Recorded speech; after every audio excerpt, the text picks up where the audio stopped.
Everyone, welcome back to train your brain. This is Aishwarya. आज हम बात करने वाले हैं अपना टाइम आएगा। आपने कैप्शन में देखा होगा, थंबनेल में देखा है, अपना टाइम आएगा। इसका क्या मतलब है? देखिए, अपना टाइम आएगा का बेसिक हम जो रेफरेंस कर रहे हैं that is with respect to time management. Most of us have this problem कि हमारे पास बहुत सारे काम होते हैं, पूरा दिन निकल जाता है और जो इंपॉर्टेंट काम होते हैं वो हम भूल जाते हैं। या मान लीजिए किसी फ्रेंड का कॉल आ गया और उससे हम ऑलमोस्ट 40 मिनट्स 45 मिनट्स हम उससे बातचीत करते रह जाते हैं एंड आर इम्पॉर्टेंट थिंग्स जो हमें करनी है वो सारी रह जाती हैं। तो किस तरह से अपने टाइम को मैनेज करें? क्योंकि आप देखो, बहुत सारे वीडियोस आपको मिल जाएंगे with respect to time management, पर जो मैं आज आपके साथ डिस्कस करने वाली हूँ दैट इज़ अ मैट्रिक्स। एक मैट्रिक्स हम डिस्कस करेंगे, एक मैट्रिक्स बनाएंगे टाइम मैनेजमेंट के लिए, किस तरह से हम अपने टाइम को एलोकेट करें। सो दैट्स राइट, हमारा सबसे पहला जो 2 स्टेप में फर्स्ट स्टेप है that is with respect to allocation. हम किस तरह से अपने टाइम को एलोकेट करेंगे। तो यहाँ पे आप स्क्रीन पे देख सकते हो, मैंने एक मैट्रिक्स आपके साथ शेयर करी है। इसमें हमने वाई एक्सिस और एक्स एक्सिस पे दोनों तरफ हमने कुछ ना कुछ कॉलम्स बनाए हुए हैं। तो आप देख सकते हो ओवरऑल यहाँ पे 4 जो कॉलम्स हैं वो हमने बनाए हैं। जो हमारी वाई एक्सिस है that is the vertical one, इसमें हमने रखे हैं urgency, and on the X axis we have kept important.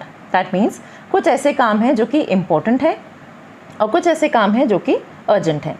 अब आपको पता ही है, अगर आपने ग्राफ पढ़ा है या आपने ग्राफ सुना है या नहीं भी पता है तो मैं आपको बता देती हूँ। जब भी हम एक्स एक्सिस के from the left towards the right की तरफ बढ़ते हैं तो जो वैल्यू है वो इंक्रीज़ होती है। इसी तरह से जब हम वाई एक्सिस की बात करते हैं तो लोअर से ऊपर की तरफ जब हम जाते हैं टू द अबव साइड, या ऊपर की तरफ जब हम बढ़ रहे हैं अपर साइड पे, तो वैल्यूज़ जो होती हैं इंक्रीज़ होती हैं। तो ग्राफ का भी एक मैं इमेज आपको ये शेयर कर रही हूँ, आपको इससे आइडिया हो जाएगा। तो वैल्यूज़ जो हैं वाई एक्सिस पे लोअर से हायर की तरफ बढ़ती हैं and on the X axis left से राइट की तरफ वैल्यूज़ हमारी इंक्रीज़ होती हैं। तो अब आपको कुछ नहीं करना है, आपको एक ग्राफ के तौर पे या एक मैट्रिक्स क्रिएट करना है। So when you create a matrix, आपके पास ये 4 कॉलम्स बन के आ जाएंगे जो मैंने आपके साथ स्क्रीन पे शेयर करे हैं। तो आप देख सकते हो जो सबसे पहला मैट्रिक्स हमारा बना है दैट इज़ इम्पोर्टेंस और अर्जेंसी को लेते हुए जो हमारा टॉप में हमारा जो कॉलम बनता है उसको आप देख सकते हो, वहाँ पे मैंने एक रखा है it is urgent and it is less important. That means yes urgent and less important, मतलब ये वो वाले काम हैं जो कि आपके लिए अर्जेंट हैं बट उनकी इम्पोर्टेंस आपके लिए इस समय कम है। दूसरा आप देखो, जो क्यूब हमने बनाया है इसमें आते हैं yes important and yes urgent, मतलब ये दोनों ही तरफ से हमें बहुत ज़्यादा वैल्यूबल हैं। ये अर्जेंट भी है, ये काम हमारे लिए ज़रूरी भी है और इम्पॉर्टेंट भी है, अभी तुरंत भी करना है, और ये काम इम्पॉर्टेंट भी है। तीसरा जो हमारे पास मैट्रिक्स बनता है, इसी में आप देखो तीसरा आता है less urgent and less important.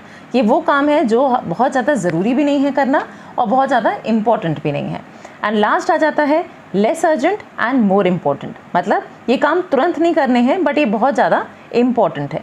अब इन्हीं चारों में आपको क्या करना है, आपको अपने जो भी आपकी एक्टिविटीज़ हैं जो आप यूजुअली करते हैं उनको आपको एलोकेट कर देना है। तो बहुत ही सिंपल एक्टिविटी है, बहुत ही इंटरेस्टिंग है। आपको अपने दिन भर की सारी एक्टिविटीज़ जो आपको लगता है भाई मैंने नहीं किया या मुझे करना चाहिए, जो एक्टिविटीज़ आप मिस आउट कर जाते हो उनको आपको इसमें एलोकेट करना है। से फॉर एग्जाम्पल हम रख सकते हैं लेस अर्जेंट और लेस इंपॉर्टेंट में वो काम जिसमें अपना एक्चुअली टाइम निकल जाता है। आप सोचते भाई पूरा दिन मैंने ये करा, मुझे ये नहीं करना था। जैसे नेटफ्लिक्स वॉच कर रहे थे आप या अमेज़न प्राइम पे आप कुछ देख रहे थे तो उसमें आपको पूरा टाइम निकल गया, या आप बहुत ज़्यादा सो गए। तो ये जो काम है जो कि बहुत ज़्यादा ना अर्जेंट थे ना इंपॉर्टेंट थे, बट आप उसे ऐसे ही कर रहे थे जस्ट बिकॉज आपको अपना टाइम को किल करना था। ओके, तो इस तरह की आवाज़ को आपको कम करना है। दूसरा आ जाता है, जैसे हमने दूसरी तरफ एक जगह रखा था yes urgent and more important. ये कैसे काम है जो कि आपके एक्चुअल इंपॉर्टेंट वर्क हैं। Suppose if you are in the job, तो आपका जो वर्क है, अगर आप एक स्टूडेंट है तो आपकी जो स्टडीज़ हैं, आपका जो असाइनमेंट है, तो what ever is important and it is urgent वो आप यहाँ पे कैटेगराइज करोगे। एक और जो हमने कॉलम बनाया that is yes important and it is less urgent. Important है बट अर्जेंट नहीं है। जैसे हम कहें एक्सरसाइज करना है, it's important for the body but it's not urgent, you will decide. Okay, like learning new things that's important for you but again it's not urgent. Again being with the right people, सही लोगों के साथ मिलना बातचीत करना, that is important, we all know that, but हम उसे उतना अर्जेंट नहीं मानते। Then coming on to the last one which is yes urgent but less important. जैसे मान लीजिए आप कहीं बाहर पढ़ रहे हैं और आपके पेरेंट्स का कॉल आ जाए, तो it is important, sorry it is urgent but it is less important. बहुत ज़्यादा इंपॉर्टेंट नहीं है बट हाँ अर्जेंट है, आपको एक बार कॉल उठाकर बातचीत करनी है। या मान लीजिए कि कोई घर का काम है, वो अर्जेंट है बट देन वो इतना इंपॉर्टेंट नहीं है। Okay, so you have to again categorize your daily routine work into these 4 categories. Once you do this thing, आपके पास आ जाएगा ओवरऑल आपका एलोकेशन ऑफ टाइम, आप किस चीज़ को कितना वैल्यू दे रहे हो। अगर आप मेरी बात मानो, आपको सबसे ज़्यादा टाइम किस चीज़ में देना चाहिए, that should be on your work and your assignment, that is which is yes important and it is yes urgent. So your work, your priority should be your studies, your assignment, your work. Second best should be on something which is less urgent but more important, like exercise, नई चीज़ों को learn करना, कहीं पे internship करना, कुछ ऐसी चीज़ें जो कि आपको आपकी स्किल्स को इंक्रीज़ कर रहे हैं. So that is less urgent but that are more important.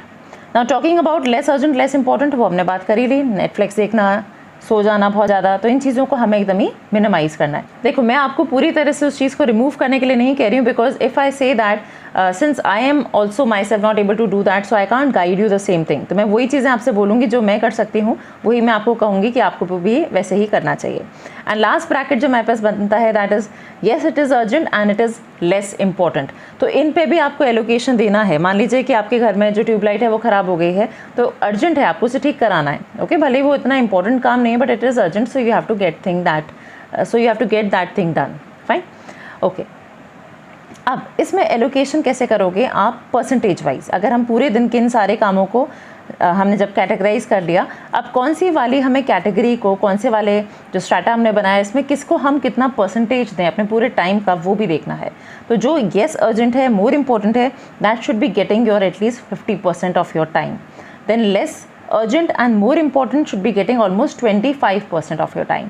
आपका कम से कम 25% टाइम जो है पूरे दिन का, इसमें जाना चाहिए कि आप नई चीज़ों को सीख रहे हैं, अच्छे लोगों से मिल रहे हैं. Okay, and then 15% of your time should be going to these yes which is urgent but it is less important, like talking to your parents, talking to your boss for some urgent work, कोई household work है, कुछ ऐसा काम, वो सब. and lastly 10% should go for watching Netflix. कभी आप excessive सो गए, कभी आप बहुत थके हुए हैं, कहीं बाहर घूमे, तो ये सब आपके काम जो हैं these are less urgent. and बात करते हैं, अगर हमने पूरा ये मैट्रिक्स तैयार कर लिया है जिसमें आपने पूरे 4 कॉलम्स बना लिए हैं, that is less urgent, more important, more urgent, less important, more urgent, more important and less urgent, less important. इन चारों ही क्वाड्रेंट्स को आपने बना लिया, आपने अपने सारे कामों को इसमें एलोकेट कर लिया है. एंड आफ्टर एलोकेटिंग आपने अपना परसेंटेज ऑफ द डे, किस चीज़ पे आप कितना फोकस करेंगे, वो भी बना लिया. अब हम आते हैं सेकंड स्टेप पे. देखिए, सेकंड स्टेप थोड़ा सा सीरियस समझने वाला है. होता क्या है, बहुत बार आपने नोटिस किया होगा, हम ये बोलते हैं कि भाई टाइम ही नहीं मिला, मैं तो ये कर ही नहीं पाऊँगा, मेरे को टाइम नहीं मिलता है. ओके, या मेरा टाइम पता नहीं कहाँ चला जाता है. तो जब आप ऐसे नेगेटिव सेल्फ टॉक करते हैं, तो आप अपने टाइम को वैसे ही अपने से दूर कर रहे हैं. So make sure that the energy that you are driving from yourself, आप जो एनर्जी अपने आप को रेडिएट कर रहे हैं, that should be a positive energy.